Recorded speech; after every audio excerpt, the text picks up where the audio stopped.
안녕하십니까. 2019년 제2회 워드 프로세서 필기시험 A형 기출문제 풀이를 시작하도록 하겠습니다. 자, 제1과목 워드 프로세싱 일반입니다. 다음 중 워드 프로세서의 특징에 대한 설명으로 옳지 않은 것입니다. 1번 작성한 문서를 다른 응용 프로그램에서 불러와 편집할 수 있다. 자, 이런 것을 이제 OL이라는 기능을 사용을 합니다. 개체, 연결 및 포함이라고 하죠. 자, 2번 작성 중인 문서를 포토샵 파일이나 동영상 파일로 저장할 수 있다. 자, 이건 워드 프로세서이기 때문에 이런 그림을 편집하는 포토샵이나 동영상 파일로는 저장할 수가 없습니다. 그래서 정답은 2번이 되겠습니다. 워드 프로세서는 이런 일반적인 텍스트 문서나 서식 있는 문서, 플래시 문서, PDF, 그다음에 JPG, 이런 PNG 등의 이미지로는 저장할 수가 있습니다. 자, 다음 2번입니다. 다음 중 워드 프로세서에서 문서를 작성할 때 금칙 처리에 관한 설명으로 옳은 것이네요. 자, 금칙 처리라는 것 자체가요. 특정한 기호가 행의 마지막 또는 행의 처음에 나타나지 않도록 하는 기능, 그 자체를 금칙 처리라고 하죠. 그래서 정답은 일단 1번이 되겠고요. 행의 마지막에 올 수 없다 그런 것들을요, 행말 금칙 문자라고 합니다. 행의 시작, 처음에 올 수 없는 문자를 행두 금칙 문자라고 하죠. 행두 금칙 문자 같은 경우는 물음표도 될 수가 있고요. 이렇게 가로, 닫는 가로들 이런 것들은 이제 행두 금칙 문자고요. 행의 끝에 올 수 없는 문자라고 한다면 이렇게 여는 가로죠. 여는 가로나 아니면 샵 같은 거, 이런 특수 문자 이런 것들은 행 말에 올 수가 없습니다. 그래서 정답은 1번이 되겠습니다. 3번 다음 중 워드 프로세서에서 인쇄 기능에 관한 설명으로 옳지 않은 것은입니다. 자, 그러면 먼저 1번이죠. 1번 인쇄 전에 미리 보기 기능을 이용해서 여백 보기 이런 것들을 통해서 문서 윤곽을 미리 확인할 수 있다. 확인할 수 있습니다. 인쇄 미리 보기를 먼저 한 다음에 전체적인 윤곽을 먼저 보고 그 다음에 인쇄하는 게 좋습니다. 2번 모아찍기 기능을 이용해서 한 장에 여러 페이지 인쇄할 수 있다. 가능하죠. 3번 워터마크, 그림 워터마크 하고요. 글씨 워터마크를 설정해서 인쇄할 수 있다. 자, 인쇄할 때 뒤에 보면 이렇게 희미하게 그림이나 글씨가 나올 수 있습니다. 이런 걸 워터마크라고 하는데 이렇게 인쇄할 수가 있습니다. 4번 파일로 저장하면 확장자가 HWP 또는 DOC인 파일로 저장이 된다. 자, 이게 틀렸습니다. 파일로 저장을 하게 되면요, 일반적으로 우리가 PDF라든지 그 다음에 XPS라는 형식으로는 저장이 됩니다. 여기 나와 있는 HWP라든지 DOC 같은 경우는 그냥 일반적인 파일 저장 형식이 되죠. 인쇄 저장 형식은 이제 PDF라든지 XPS가 되겠습니다. 그래서 정답은 4번입니다. 자, 4번 다음 중 워드 프로세서의 메일 머지 기능에 대한 관한 설명으로 옳지 않은 것입니다. 메일 머지라는 것 자체가요. 이제 두 개 이상의 문서를 두 개의 문서를 합쳐서 하나로 만드는 그런 형식의 문서가 됩니다. 그러니까 전체적인 내용은 동일하고요. 수신일이 다를 경우, 이럴 경우에 사용을 할 수가 있죠. 초청장을 만든다든지 안내장 또는 청첩장 이런 거 만들 때 사용하는 그런 기능을 메일 머지다라고 얘기합니다. 1번을 보면 메일 머지를 수행하기 위해서는 데이터 파일과 서식 파일이 필요하다. 서식에서는요, 형식을 시점을 쓰고요. 그 다음에 데이터 파일에서는 이 서식에 들어갈 특정 부분을 저장하는 파일을 데이터 파일이라고 합니다. 그래서 데이터 파일은 서식 파일의 대입할 개인별 이름이라든지 주소 이런 것들을 담고 있는 파일이 되겠습니다. 서식 파일은 메일 머지 되어 나올 내용에서 공통으로 들어갈 그런 내용을 기재한 파일, 이것을 서식 파일이다 라고 얘기를 합니다. 자, 4번에 메일 머지에 쓸 수 있는 서식 파일에는 윈도우의 주소록과 아웃룩 주소록, 한글 파일, 엑셀 파일이 있다. 자, 이건 틀렸습니다. 왜 틀렸냐면요. 이것은 서식 파일 아닙니다. 서식 파일이 아니고요. 데이터 파일이죠. 데이터 파일, 정보를 저장을 하는 곳이죠. 공통된 부분, 이런 것들을 저장하는 부분을 데이터 파일이라고 합니다. 그래서 정답은 4번이 되겠습니다. 자, 5번 다음 중 맞춤법 검사에 대한 설명으로 올바른 것은입니다. 자, 맞춤법 검사는 다른 말로 이제 스펠링 체크라고 하는데요. 정답은 이제 2번이 되겠습니다. 자주 틀리는 단어는 자동으로 수정 제도로 지정할 수 있다. 자, 그래서 자주 이제 입력하는 글을 쓰고요. 그다음에 이제 바꿀 말, 그다음에 추천글 이걸 씁니다. 그래서 자주 사용하는 거 그런 것들을 이제 자동으로 수정하는 그런 기능을 이제 맞춤법 검사라고 하고요. F8키 이용해서 검사할 수가 있습니다. 자, 1번에 나오는 수식과 화학식도 맞춤법 검사를 할 수 있다 그랬는데 이거는 이제 검사가 안 되고요. 문서의 특정 부분만 검사할 수 없다. 블록을 지정해서 검사할 수가 있습니다. 그다음에 맞춤법 이외에 문법적인 오류는 고칠 수 없다. 자, 이것도 있죠. 추천글을 통해서 수정할 수가 있습니다. 자, 6번 다음 중 워드 프로세서의 용어에 대한 설명으로 옳지 않은 것입니다. 옵션이라는 것은 어떤 기능에 대한 지시를 부여하거나 지시할 때 선택할 수 있는 항목, 이런 걸 옵션이라고 합니다. 마진이라는 것은요, 상하 좌우의 여백, 공백이죠. 자, 센터링이라는 것 자체는요, 어떤 데이터를 가운데로 기준으로 해서 정렬을 합니다. 여기 보면은 문서의 중심을 비우면은 가운데가 없잖아요. 그럼 정렬이 안 되겠습니다. 그래서 문서의 내용을 가운데를 기준으로 해서 정렬하는 기능, 이걸 센터링이라고 하고요. 자, 그다음에 이제 캡션이라는 것은 이제 표라든지 그림의 제목 또는 이제 설명 이런 걸 붙이는 걸 캡션이라고 하죠. 자, 정답은 3번이 되겠습니다. 자, 7번 워드 프로세서의 정렬에 대한 기능으로 옳지 않은 것입니다. 문서의 내용을 가나다 혹은 1, 2, 3 형태로 크기 순서에 따라 나열하는 것. 자, 이거 자체는 우리가 일반적으로요, sort라고 하죠. SORT. 가나다 또는 그 역순으로 나열하는 걸 이제 sort라고 합니다. 이건 정렬은 아닙니다. 그래서 옳지 않은 것은 1번이 되겠습니다.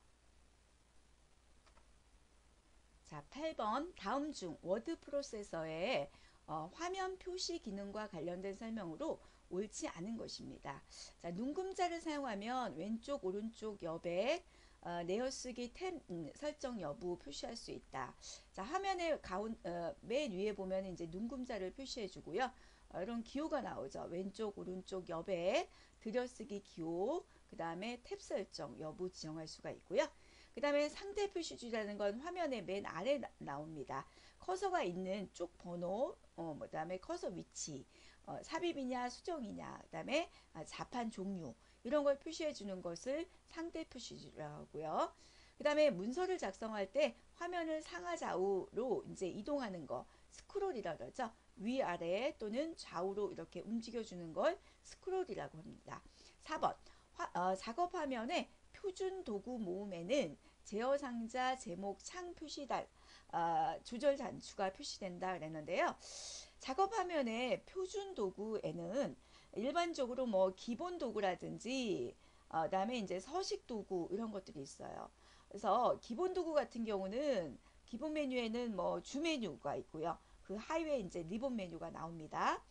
서식 메뉴 같은 경우에는요. 저장이라든지 불러오기, 뭐 바탕글, 정렬 이런 것들 표시하는 걸 이제 서식 도구라고 하고요. 이런 제어 상자라든지 제목, 창 조절 단추 이런 것들을 표시하는 것은요. 창에 그 제목 표시줄이죠. 특별한 도구가 아닙니다. 그냥 제목 표시줄에서 표시가 되고 있습니다. 그래서 정답은 4번이 되겠습니다. 자, 9번 다음 중 전자출판에 사용하는 용어에 대한 설명으로 옳지 않은 것입니다. 자, 오버프린트 대상체의 컬러가 배경색 컬러보다 짙을 때 겹쳐서 인쇄하는 방법을 오버프린트, 겹쳐서 두 개의 대상체를 와 이제 겹쳐서 인쇄하는 거죠. 그다음에 필터링이라는 것은 걸러주는 거죠.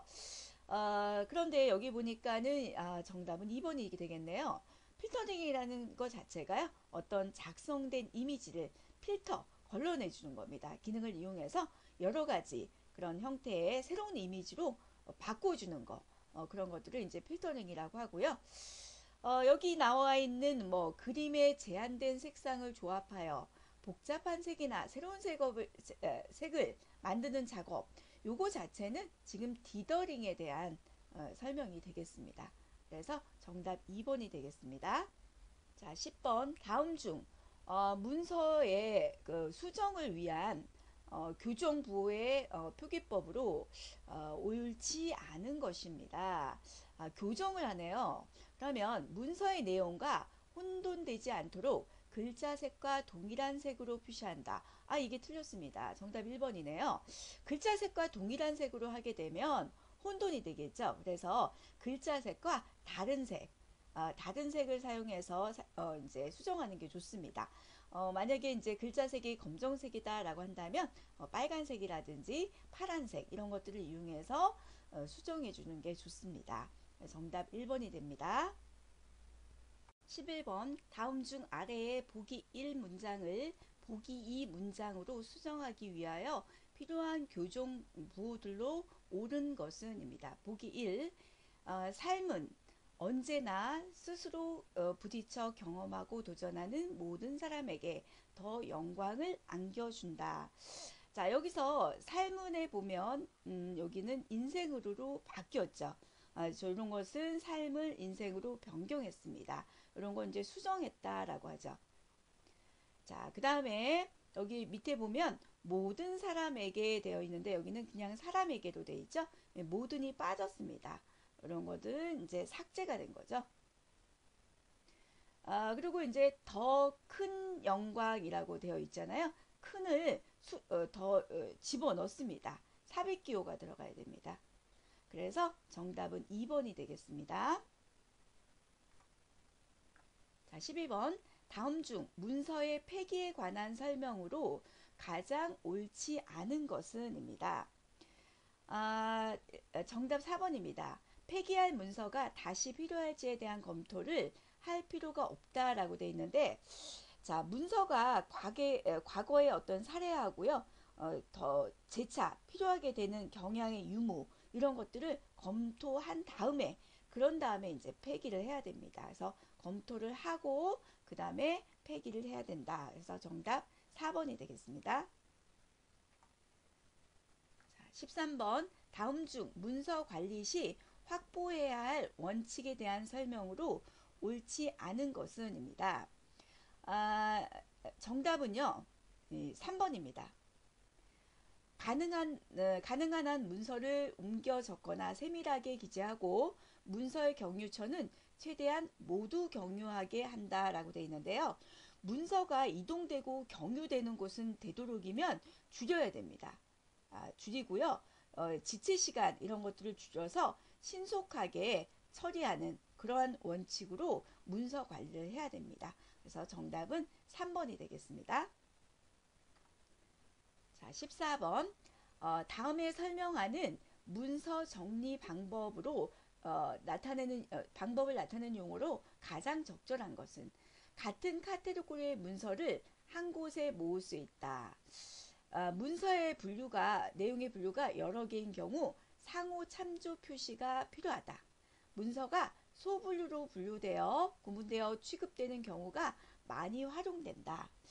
자, 여기서요, 그 소분류라는 단어를 보게 되면 분류를 어떤 주제를 딱 정하고 나서요, 여기에 이제 대분류, 중분류, 이렇게 소분류 이렇게 구별을 한 다음에 뭐 뒤에 십진분류법 이런 것들을 이용하면 굉장히 편리하게 문서 정리가 가능합니다. 그래서 여기선 정답은 3번이 되겠고요.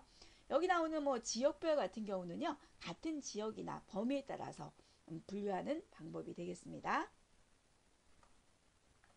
15번 다음 설명에 해당하는 용어는 무엇인가?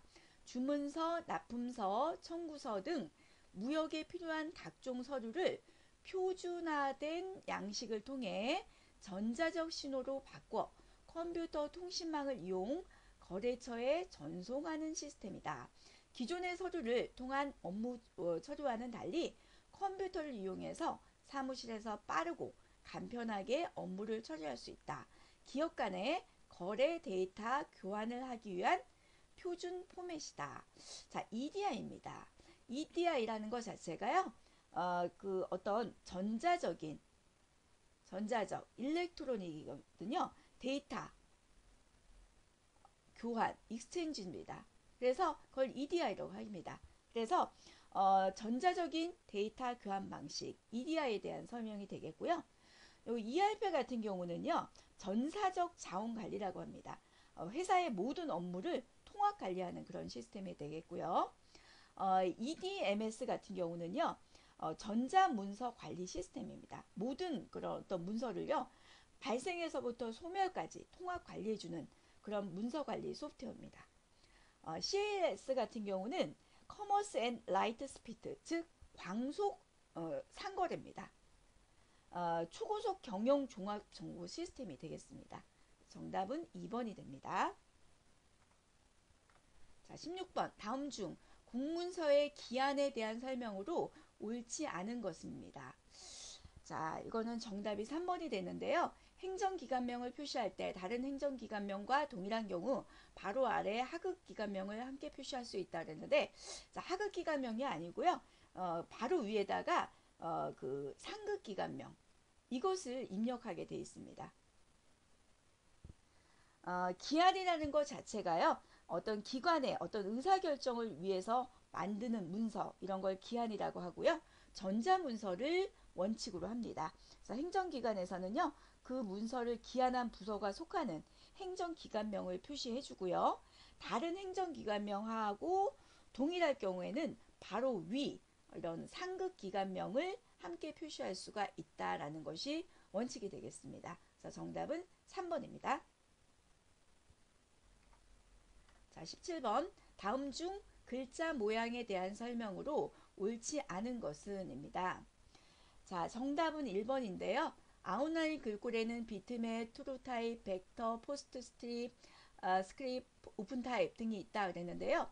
이 비트 타입은 아웃라인 글꼴이 아닙니다. 자, 아웃라인 글꼴이라는 것 자체가요, 글꼴 모양을 매끄럽게 하기 위해서 몇 개의 점과 선분과 그 다음에 곡선 이런 것들로 이루어진 글꼴을 아웃라인 글꼴이라고 합니다. 그런데 이 비트맵 같은 경우는 점으로만 연결해서 표현하는 글꼴이 되기 때문에 정답은 1번이 되겠습니다. 자, 18번 다음 사회문서의 구성에 대한 설명 중 두문에 해당하지 않는 것입니다. 자, 우리가 일반적으로 문서 그러면은요, 사내 문서가 있고 사외 문서가 있는데요. 사내는 동일 회사 간의 부서 간 어떤 연락이라든지 통지 이런 것들을 위해서 사용하는 문서고요. 사회 문서는 대외 문서라고도 하는데요. 국민이나 단체 또는 다른 행정기관 간에 수발하는 문서, 그런 것들을 이제 사외 문서라고 합니다. 그런데 이제 이 문서는요, 크게 두문, 본문, 그 다음에 결문, 이렇게 세 가지로 구성이 되어 있습니다. 이 두문에는요, 문서 번호라든지 뭐 발신 연월일, 수신자명, 발신자명 이런 것들이 들어가고요. 본문에는 이제 그 제목이라든지 내용 이런 것들이 들어갑니다. 결문에는요, 추신, 첨부물, 담당자의 직위나 성명 이런 것들이 들어가는 것이 결문에 해당이 됩니다. 그런데 여기선 지금 문제는 두문에 해당하지 않는 것입니다. 그러면 이제 1번이 되겠는데요. 여기서 제목은 문서 내용을 파악할 수 있도록 본문 내용을 간추려 표시한다 라고 되어 있는데, 자, 요거 자체는 이제 두문이 아니고 요거는 본문에 해당이 되는 거겠죠. 그래서 정답 1번이 되겠습니다. 자, 19번 용지 규격 A4 사이즈는 210에 297mm이다. 그렇다면 A3 사이즈와 A5 사이즈의 가로 세로 크기를 바르게 나열한 것은 그랬습니다. 자, 우리가 용지에서 A판 사이즈가 있고요. B판 사이즈가 있는데 A판 사이즈 같은 경우는요. 일단 A1 사이즈가 가로가 594mm입니다. 그 다음에 세로는 이제 420mm가 됩니다. 그런데 이것을 이렇게 반으로 나누면 이것이 A3 사이즈가 되고요. 이걸 또 반으로 나누면 A4 사이즈가 됩니다. 그 다음에 이걸 다시 반으로 나누면 A5 사이즈 이렇게 되고요. 또 다시 이렇게 나누면 이게 A6 사이즈 이렇게 됩니다. 그래서 A3 사이즈는요 1번이 되겠습니다. 297에 420 이렇게 사이즈가 되고요. A5 사이즈는 148에 210 사이즈가 되겠습니다. 정답 1번이 되겠습니다. 자, 20번 다음 중 공문서의 효력 발생 시기에 관한 설명으로 옳지 않은 것은 입니다. 효력 발생 시기라는 것 자체는 문서를 실질적으로 영향을 미치는 시기를 의미합니다. 우리나라는요 문서가 수신된 시기 효력이 발생하는 그 도달주의에 채택을 하고 있습니다. 문서가 이제 수신됐을 때 이제 그 문서에 도달했을 때 그 문서가 도달했을 때 주의를 채택하고 있고요. 그 다음에 공고 문서의 경우에는 고시나 공고 즉시 효력이 아니고요. 5일입니다. 5일이 경과한 후에 이제 그 효력이 발생하는 그런 발생 시기가 됩니다. 전자문서의 경우는요. 수신자의 컴퓨터 파일로 기록된 그때 이제 효력이 발생된다라고 합니다. 그래서 정답은 3번이 되겠습니다. 자, 제2과목 PC 운영체제 21번 다음 중 한글 윈도우 7의 시작 메뉴에 있는 시스템 종료 단추의 펼침 메뉴에 관한 설명으로 옳지 않은 것입니다. 정답은 4번이 되겠습니다. 다시 시작인데요. 다시 시작은 변경된 윈도우즈 설정을 저장하고 메모리에 있는 모든 정보를 이동식 디스크에 저장한다. 이게 틀렸습니다. 자, 이동식 디스크에 저장하면 안 되고요. 이제 하드디스크에 저장을 한 다음에 시스템을 다시 시작하는 기능, 이것을 다시 시작이다라고 합니다. 자, 22번 다음 중 한글 윈도우즈 7에 있는 윈도우즈 도움말 및 지원창에 관한 설명으로 옳지 않은 것입니다. 정답 2번인데요. 제목별로 검색할 수 있으며 도움말의 내용을 사용자가 수정할 수 있다. 틀렸습니다. 수정할 수 없습니다. 일단 제목별로 이제 검색은 가능해요. 그렇지만 사용자가 함부로 수정하면 안 되겠죠. 그래서 수정할 수 없다입니다. 그래서 정답 2번이 되겠습니다. 자, 23번입니다. 다음 중 한글 윈도우즈 7의 바탕화면에 있는 폴더 아이콘의 바로가기 메뉴를 사용할 수 있는 작업으로 옳지 않은 것입니다. 정답 2번인데요. 바로 이전에 삭제한 폴더를 복원할 수 있다. 삭제한 폴더는 휴지통에 들어갑니다. 그래서 휴지통에서만 복원이 가능합니다. 그래서 2번이 되겠습니다. 자, 24번 한글 윈도우즈 7에서 바로가기 아이콘에 대한 설명으로 옳지 않은 것. 자, 우리 아이콘에 보면은 이제 이렇게 화살표 모양의 아이콘이 있습니다. 이런 것들을 바로가기 아이콘이다 라고 얘기하죠. 자, 이거에 대한 설명으로 옳지 않은 것인데요. 정답 바로가기 아이콘은 하나의 프로그램 아이콘에 대해서 한 개만 만들 수 있다라고 했는데 하나만 만드는 거 아니죠. 여러 개 만들 수가 있습니다. 그래서 정답은 1번이 되겠습니다. 자, 1번이죠. 25번 다음 중 한글 윈도우즈 7의 화면 보호기에 대한 설명으로 옳지 않은 것입니다. 일정 시간 사용하지 않을 때 화면에 보호기를 띄워주는 기능을 화면 보호기라고 하는데요. 1번 사용자 계정에 암호가 설정되어 있지 않아도 암호 보호기를 화면 보호기 암호를 사용할 수 있다. 자, 이게 틀렸습니다. 정답 1번이 되겠고요. 사용자 계정에 암호를 먼저 설정을 해야 됩니다. 그리고 화면 보호기에 보면은요. 다시 시작할 때 로그온 화면 표시라는 항목이 있습니다. 이것을 체크를 해주면 화면 보호기를 사용할 때요 암호를 지정할 수가 있게 되겠습니다. 26번입니다. 다음 중 한글 윈도우즈 7에서 파일이나 폴더의 복사 또는 이동에 사용되는 클립보드에 관한 설명으로 옳지 않은 것입니다. 클립보드라는 것은요 임시 기억 장소예요. 자, 우리가 복사나 삭제를 할 때 이제 잘라내기 할 때도 마찬가지죠. 컨트롤 C, 컨트롤 뭐 X 이렇게 해서 잠시 잘라내기나 복사를 하게 되면 클립보드라는 기억 공간에 저장이 됩니다. 자, 이것은 정답이 2번이 될 텐데요. 클립보드에 저장된 내용은 시스템을 다시 시작하더라도 재사용이 가능하다. 불가능합니다. 일단 임시기억 장소에 저장된 것은 시스템을 다시 시작하게 되면 내용이 없어지게 됩니다. 자, 27번 다음 중 한글 윈도우즈 7의 보조 프로그램에 있는 그림판에 대한 설명으로 옳지 않은 것은 입니다.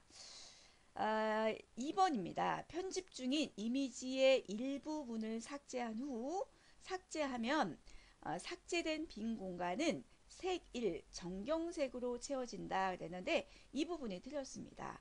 우리가 범위를 지정한 다음에 일부분을 삭제하게 되면은요 배경색으로 채워지게 되어 있습니다. 자, 배경색이에요. 정경색은 배경색 위에 쓰여지는 색깔이 됩니다. 그래서 2번이 정답이 되겠습니다. 다음 28번 다음 중 한글 윈도우즈 7의 윈도우즈 미디어 플레이어에 대한 설명으로 옳지 않은 것입니다. 자, 이 미디어 플레이어라는 것은요 음악이라든지 동영상 이런 것들을 재생시켜주는 프로그램이 되겠습니다. 자, 정답 2번입니다.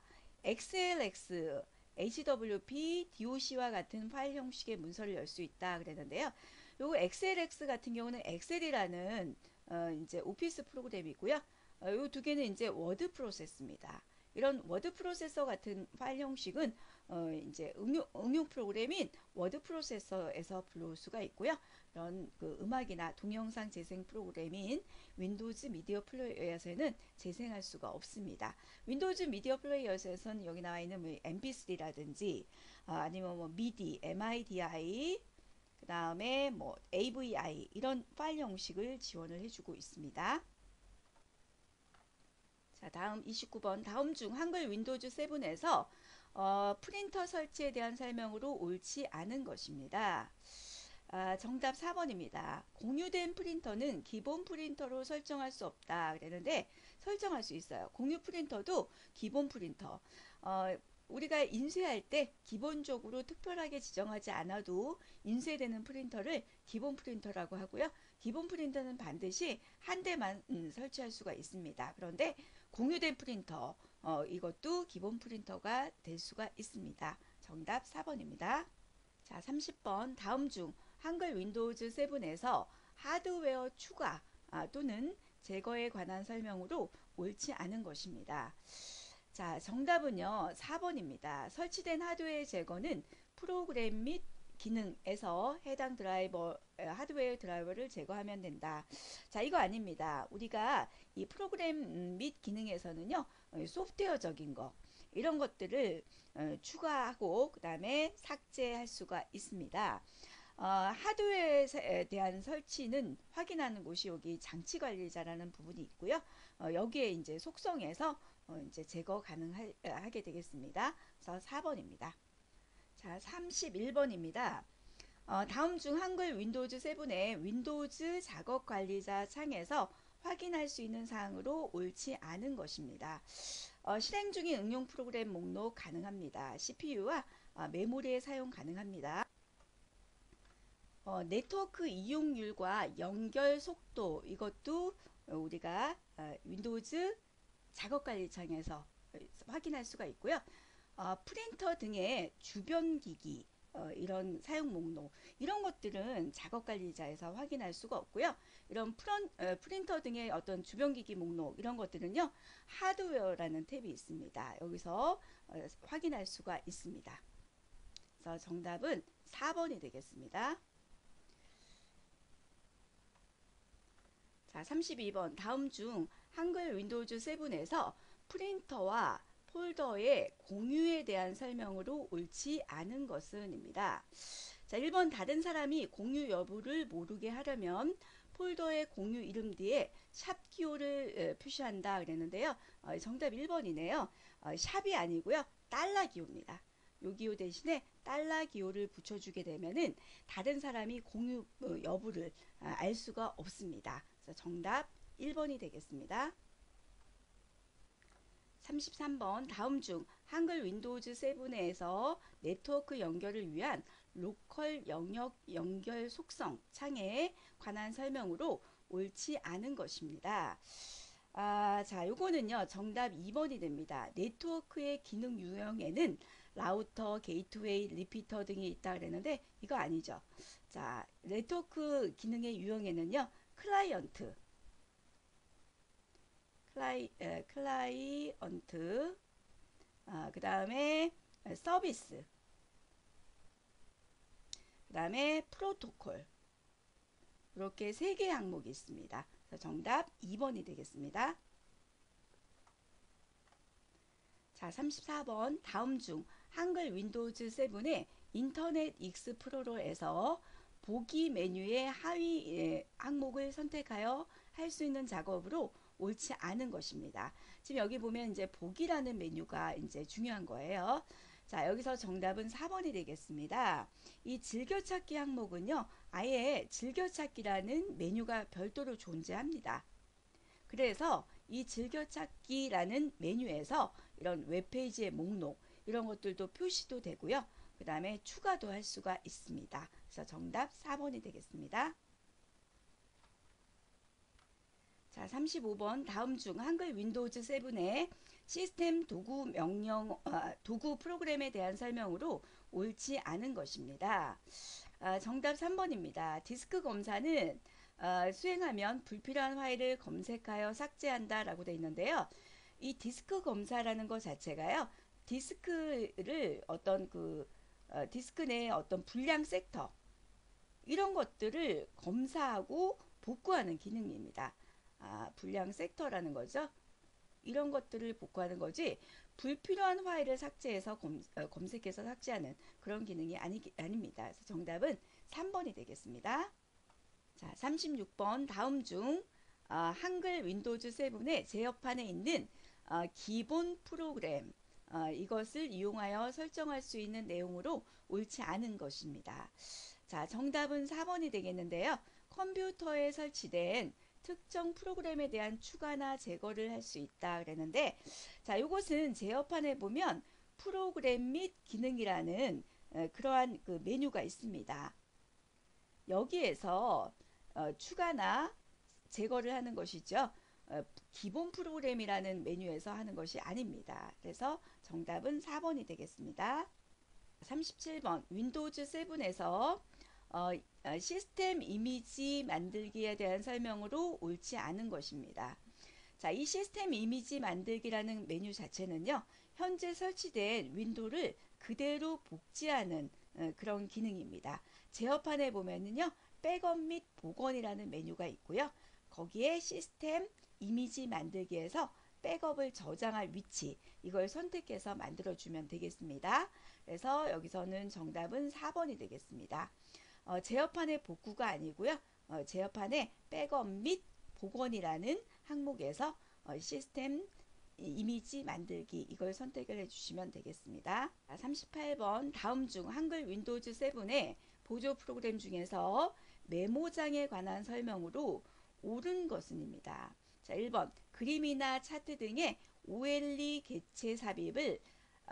개체를 삽입할 수 있다. 없습니다. 메모장은요, 간단한 이제 텍스트 파일만 만들 수가 있기 때문에 여기는 그림 같은 그런 개체, 이런 것들을 추가할 수가 없습니다. 2번 편집하는 문서의 특정 블록에 대한 글꼴의 종류나 속성, 크기를 변경할 수 있다.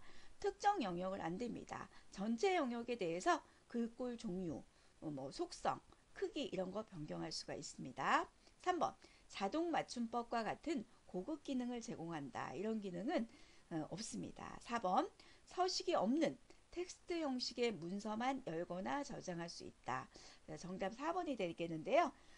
특정 뭐 텍스트, 서식이 없는 텍스트라서 뭐 txt 같은 거라든지 뭐 HTML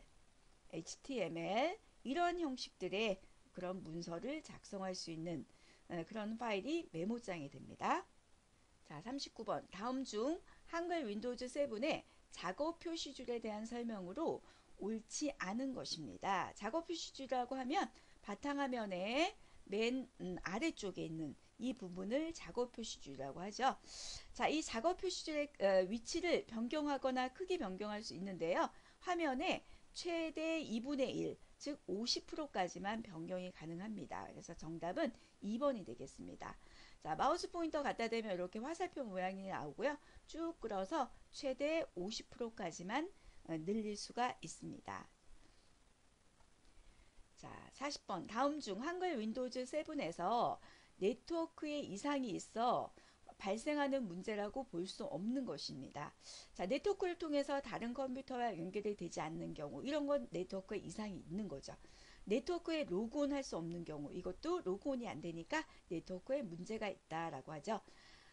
다른 컴퓨터에 연결된 프린터를 공유할 수 없을 경우, 네트워크 프린터가 되어 있기 때문에 이것도 연결이 안 되면 네트워크에 이상이 있다라고 볼 수가 있겠습니다. 4번. 현재 실행 중인 이미지 뷰어 프로그램이 응답하지 않는 경우. 자, 이미지 뷰어 프로그램이라는 것 자체가요. 이미지를 표시하는 응용 프로그램을 이용해서 나타내는 거기 때문에 네트워크 연결하고는 무관하겠습니다. 그래서 정답은 이제 4번이 되겠습니다.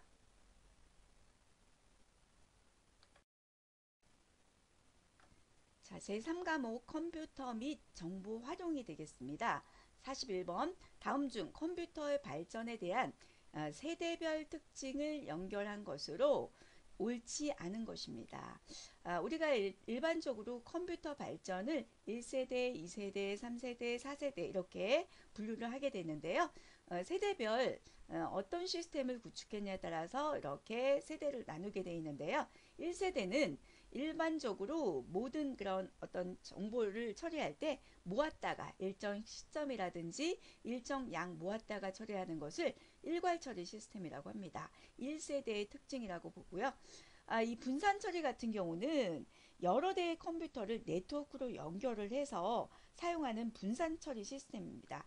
이것은 이제 네트워크가 많이 발달이 돼야지만 사용할 수 있는 그런 시스템이 되니까 1세대는 아니고요. 요거는 이제 4세대의 특징이라고 할 수가 있습니다. 그래서 정답은 1번이 되겠습니다.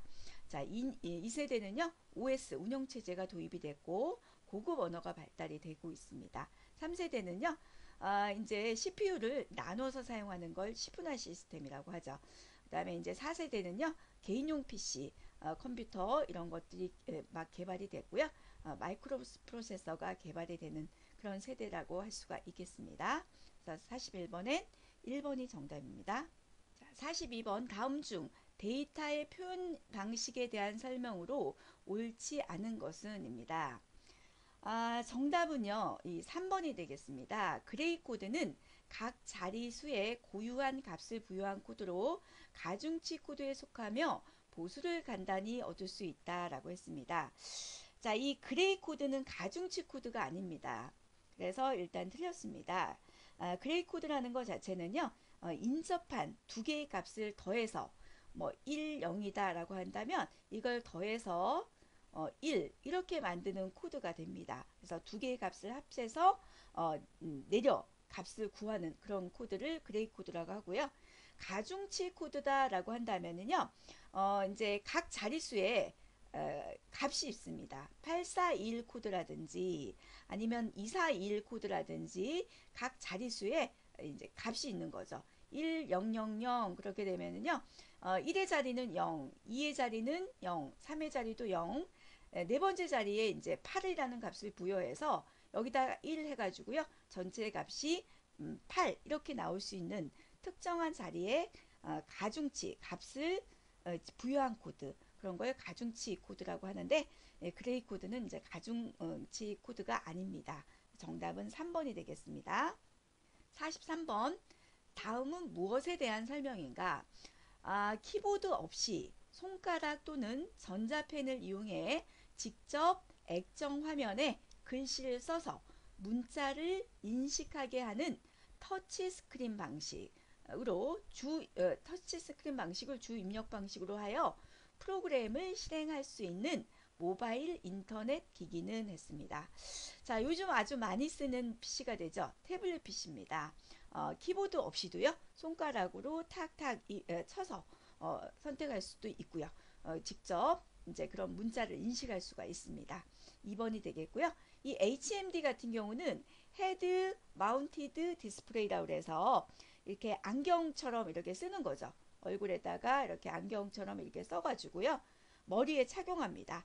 대형 영상 이런 것들을 즐길 때 사용해주는 영상 표시 장치 그런 것들을 이제 HMD다라고 합니다. 노트북이나 뭐 랩탑 컴퓨터 같은 경우는 우리가 작은 이동성을 가진 그런 컴퓨터가 되겠습니다.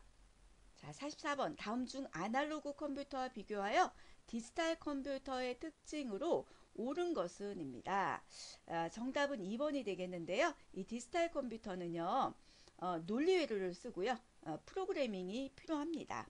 자, 이에 비해서 이 아날로그 컴퓨터는요. 논리회로가 아니고 증폭회로라는 것입니다. 이렇게 올라갔다 내려갔다 할 수 있는 증폭회로를 쓰고요. 그 다음에 프로그래밍은 불필요합니다. 이게 이제 아날로그 컴퓨터고요. 이 디지털 컴퓨터 같은 경우는 입력 장치 같은 경우는요. 어떤 코드화된 문자나 숫자 이런 것들로 입력을 해주고요. 그리고 이제 이 디지털 컴퓨터는요. 이런 그 연산 속도가 굉장히 아날로그에 비해서는요. 느립니다. 그 다음에 이제 그 디지털 컴퓨터는요. 이 범용입니다. 특수 목적용은 아날로그고요. 디지털은 범용에 사용을 하고 있습니다. 그래서 옳은 것은 2번이 되겠습니다. 자, 45번 다음 중 컴퓨터의 CPU에 있는 레지스터에 관한 설명으로 옳지 않은 것입니다. 자, 이 CPU에는 레지스터라는 기억 메모리가 있습니다. 처리 속도가 굉장히 빠른 메모리입니다. 기억장치 메모리가 되는데요. 자, 이것은 CPU 내부에서 처리할 명령어나 연산의 중간값 이런 것들을 일시적으로 기억해주는 메모리가 되겠고요. 가장 속도가 빠릅니다. 뭐 플립플롭이라든지 레치 이런 것들로 구성이 되어 있고요. 1번, 2번, 3번은 다 맞네요. 네, 옳지 않은 것은요. 운영체제의 실행 정보를 기억하고 관리한다. 자, 이런 것들은 이제 주기억 장치의 역할이죠. 우리가 지금 사용하는 이 레지스터 같은 경우는 이 CPU 안에 있는 그런 메모리이기 때문에 정답은 4번이 되겠습니다.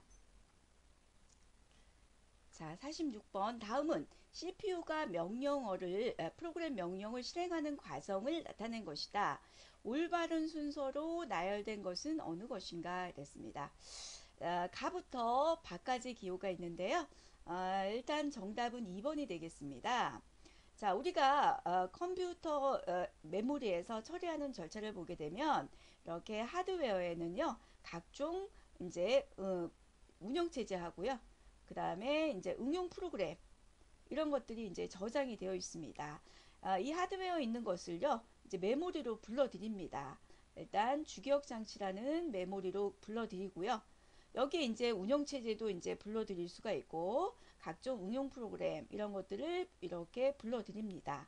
그러면 이 주기억 장치에서 이제 정보를 저장하고 있다가요 CPU로 이제 실행할 명령어를 옮겨줍니다. 이 CPU에는요 제어 장치라는 것도 있고요. 그 다음에 연산 장치 있습니다. 그리고 이제 각종 레지스터로 구성이 되어 있습니다. 자, 이렇게 기억을 해주시면 이 하드웨어에 있는 정보를 주기억의 메모리로 불러들이고 그 다음에 제어 장치, 연산 장치를 거쳐서 레지스터에 저장이 돼서 실행을 하게 되어 있습니다. 그러한 과정을 순서대로 나열하는 게 뭐 2번입니다. 그래서 제어 장치가 일단은요. 프로그램 명령과 여기 벌써 나번에 보면 프로그램 명령과 데이터를요 입력 장치 또는 보조 기억 장치로부터 불러와서 메모리에 먼저 저장을 합니다. 그리고 나서 제어 장치로 이제 불러들이는 거죠. 여기에서 이렇게 불러드립니다. 그리고 이제 여기서 이제 명령어를 해석을 합니다. 해석하고요. 메모리의 위치 이런 것들을 결정을 해주죠. 그리고 나서 이제 연산 장치로 가서 계산 같은 거 합니다. 연산, 산술 연산, 논리 연산 이런 것들을 하게 되죠. 그리고 이제 명령어를 실행을 해주고 그리고 그 결과를 레지스터에 저장해주고 이런 과정을 거쳐서 우리가 이런 그 보조교육 장치, 하드디스크와 같은 이런 보조교육 장치에 있는 데이터들을요 주기억 장치 CPU로 불러 들어와서 이제 읽고 해석하는 그런 과정입니다. 그래서 정답 2번이 되겠습니다. 자, 47번. 다음 중 객체 지향 프로그래밍 언어로만 짝지어진 것은 그럽니다. 자, 우리가 고급 언어 그러면은요. 고급 언어에는 절차 지향의 언어가 있고요. 절차, 순서가 중요한 그러한 언어가 있습니다. 그 다음에 객체 중심의 언어를 객체 지향 언어라고 하는데요. 여기 나와 있는 이 C 언어나 코볼, 그 다음에 이제 뭐 베이직 이런 언어들은 다 절차 지향의 언어예요. 여기 나와 있는 이 C++, C#, 자바 이게 다 객체 지향 언어로 구성이 되어 있습니다. 여기서는 포트란 같은 경우는 절차 지향 언어고요. C 언어도 절차 지향 언어입니다. 그래서 객체 지향 언어로만 구성되어 있는 건 1번이 되겠습니다. 48번. 다음 중 응용 소프트웨어에 대한 설명으로 옳지 않은 것입니다. 2번인데요. 쉐어웨어는 무료로 사용할 수 있으며 누구나 자유롭게 사용하여 수정 및 배포할 수 있다라고 되어 있는데 쉐어웨어라는 것 자체가요. 일정 기간 동안은 무료가 됩니다. 일정 기간 뭐 30일이 될 수도 있고 뭐 1년이 될 수도 있는 거고요. 그거는 이제 어떤 상용 프로그램의 홍보를 위해서 일정 기간 동안 무료로 사용을 하다가 돈을 지불하고 사용하는 그런 소프트웨어를 쉐어웨어라고 합니다. 그래서 옳지 않은 것 2번이 되겠습니다. 자, 49번. 다음 중 압축 프로그램에 대한 설명으로 거리가 먼 것은입니다. 이 압축 프로그램이라는 것 자체가 디스크의 어떤 공간을 효율적으로 사용하기 위한 거고요. 데이터의 이동이나 전송할 때 시간을 절감할 수가 있습니다. 자, 그런데 이미 압축된 파일을 다시 압축하면 압축률을 더욱 증가시켜 줄 수 있다. 이건 아닙니다. 이미 압축한 것을 다시 압축을 해도요. 압축률은 거의 변동이 없습니다. 3번이 되겠고요. 윈도우즈 7에서는 zip 파일이 이제 기본적으로 제공을 하고 있습니다. 자, 50번. 다음에서 설명하는 오디오 데이터 파일 형식으로 가장 적합한 것은 자, 전자악기 디지털 인터페이스를 의미하고 컴퓨터 사이에서 음성과 같은 연주 정보를 교환하기 위한 데이터 전송 규격이다. 음성이나 효과음 저장이 불가능하고 연주 정보만 저장되므로 크기가 작다. 자, 이것은 이제 정답이 이제 4번이에요. 이 미디 같은 경우는요, 파일 크기가 굉장히 작고 여러 가지 악기로 동시에 연주가 가능한 파일 형식입니다. 이런 것들이 아주 장점이 되고 있습니다. 그런데 음성이나 효과음의 저장이 어려운 그런 단점도 있습니다. 그다음에 이 웨이브 같은 경우는요, 그 PC 오디오 표준 형식입니다. 소리의 원음이 저장이 되고요, 재생이 쉬운데 용량은 굉장히 큽니다. MP3 같은 경우는 아주 많이 쓰는 고음질의 오디오 압축 표준 형식이 되겠습니다. 정답 4번입니다. 51번. 다음 중 웹브라우저와 검색 엔진 및 검색 방법에 대한 설명으로 옳지 않은 것은입니다. 자, 웹브라우저라는 것은요, 하이퍼미디어 형태의 월드와이드 웹을 이용해서 사용하기 위한 그런 프로그램이고요. 그 정보 검색을 위해서 검색 엔진 이런 것들이 있는데 주제별이라든지 키워드, 메타 검색 엔진 이런 것들로 구성이 되어 있고요. 웹브라우저는 이제 플러그인 프로그램을 사용해서 다양한 멀티미디어를 제공을 데이터를 처리할 수가 있습니다. 검색할 때 이런 연산자 near, and, or not 이런 연산자가 있는데요. 우선순위 없이 검색한다 그랬는데 우선순위가 있습니다. 그래서 일단 정답은 4번이 되겠고요. near 같은 경우는 그냥 지정 단어 수 내에 뭐 near o라고 해주면 5 글자 내 검색 이런 뜻이 되겠습니다. 그래서 이게 우선순위가 제일 높고요. 그 다음에 이제 not입니다. 반대 아닌 거 찾는 거고요. 다 있는 거 검색하는 거 양쪽 두 개의 검색 데이터를 다 포함하는 걸 and라고 합니다. 이게 세 번째가 되겠고요. 또는이죠. 이게 마지막 네 번째. 그래서 near, not, and, or와 순. 그런데 이제 만약에 괄호가 있다. 그러면은 괄호가 더 우선순위가 높습니다. 이런 것까지 이용해서요. 검색에는 우선순위가 있습니다. 자, 다음 중 OSI 7 계층 중에서 각 계층에 해당하는 프로토콜로 옳지 않은 것은입니다. 자, 우리 OSI는 7계층이 있습니다.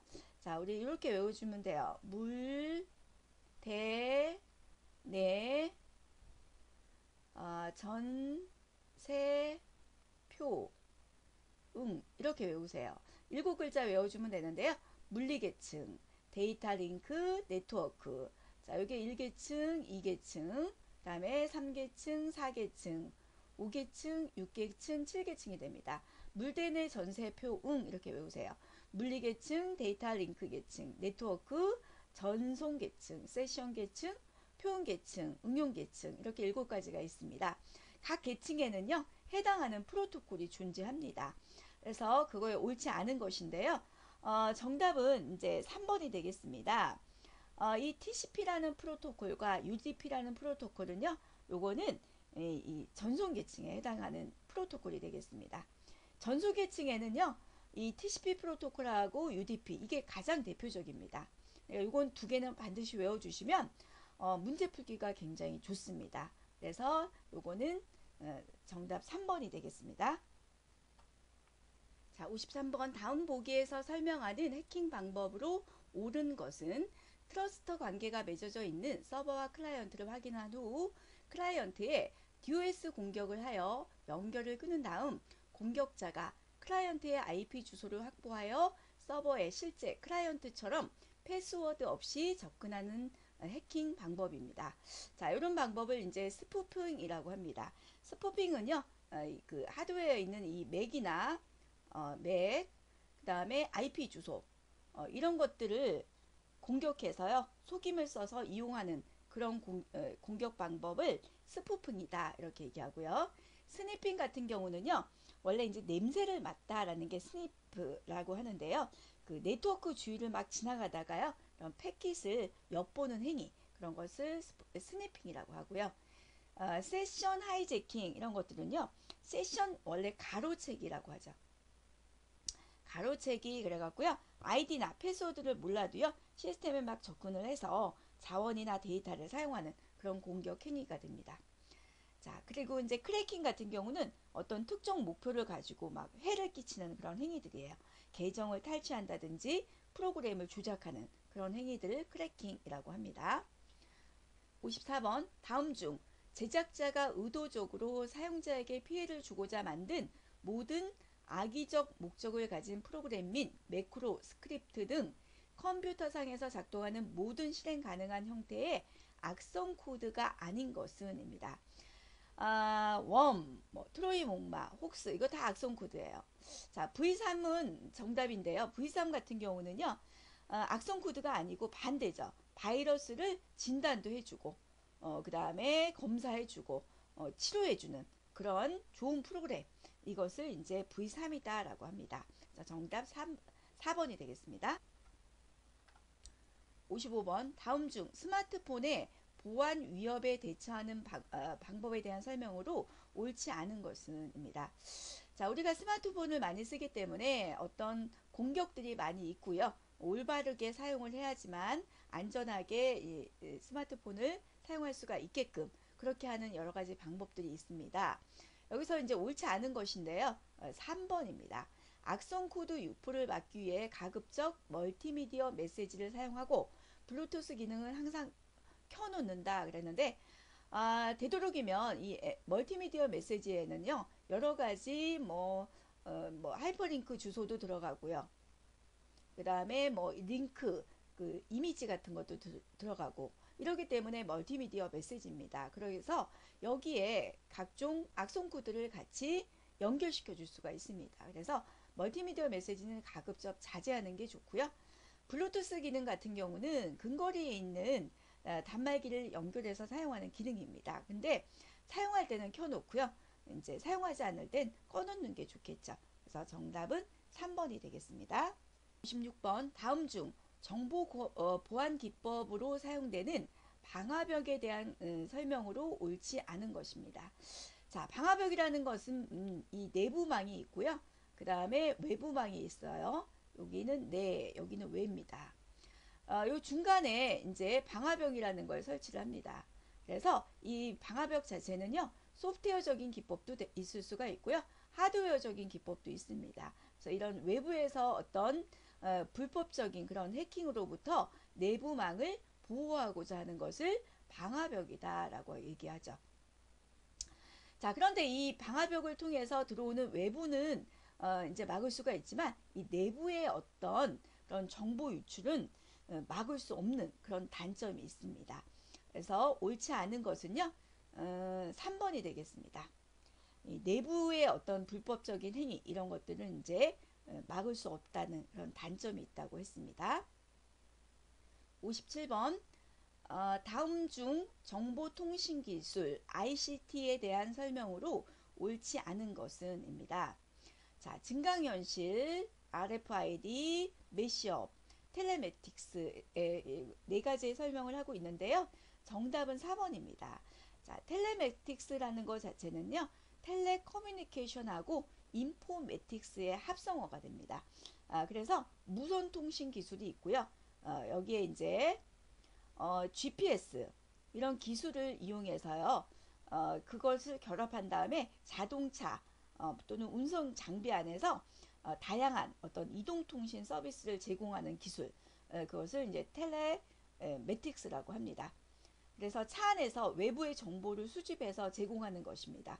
내비게이션을 이용한다든지 위치 정보를 알아낸다든지 교통정보, 뭐 자율주행차 이런 것들에 사용하는 걸 텔레매틱스라고 합니다. 그래서 정답은 4번이 되겠습니다.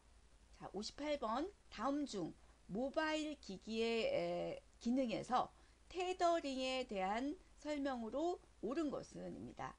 자, 기기에 내장된 카메라를 이용해 실제 사물이나 환경의 부가 정보를 표시하는 기술이다. 자, 이런 건 이제 가상현실에서 사용하는 기술이 되겠습니다.